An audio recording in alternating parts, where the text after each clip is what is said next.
bakuru b'entebe yo kubanzane ya kabiri bashabirwe kushikiriza obujunanizibwa bwabo nokoraje emirimo yabo ahabwo burungi n'entunguka z'ebyanga. Joseph Karungi, chairman wa district ya Kamwenge, nagira ngu abebembeza babeine emyoga mingi omu byanga byabo.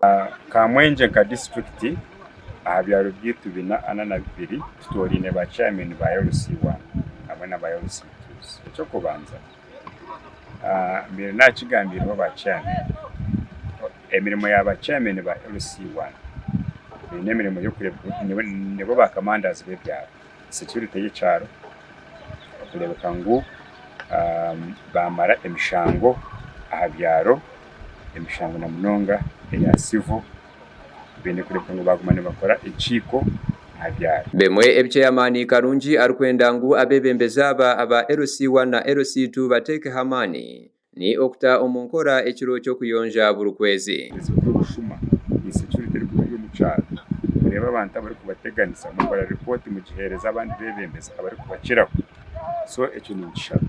Then hati government ekarabyaho cleaning days buri hamuheru ku kwezi kwa mukaga metro cyo kuyonja ekiro cyo muganda burungi bwansi.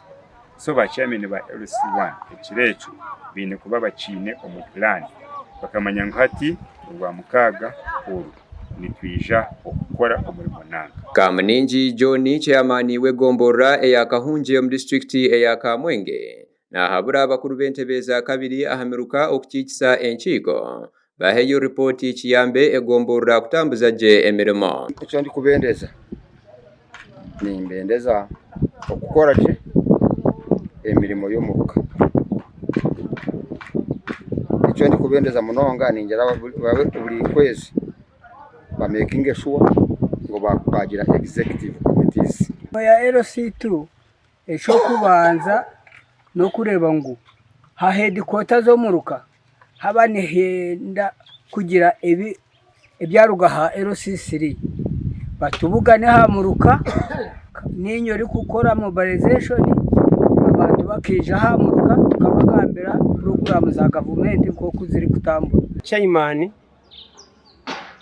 ekizibo kiriho no kutunga obuhereza kuruga aha district enguto zimwe na zimwe kine imihanda iri kwata habusharo baturitaga za Karvati ganyuma tugakora ubuguto bwe buri kuza mu baturage byango ebihingwa by'abaturage bibone aho byaraba dutunga kasente ganyuma tushomesa abana kadutungure cyaro ki. Gasha kwa Christine Charukunda omuri Kamwenge ahabwa Tayari West.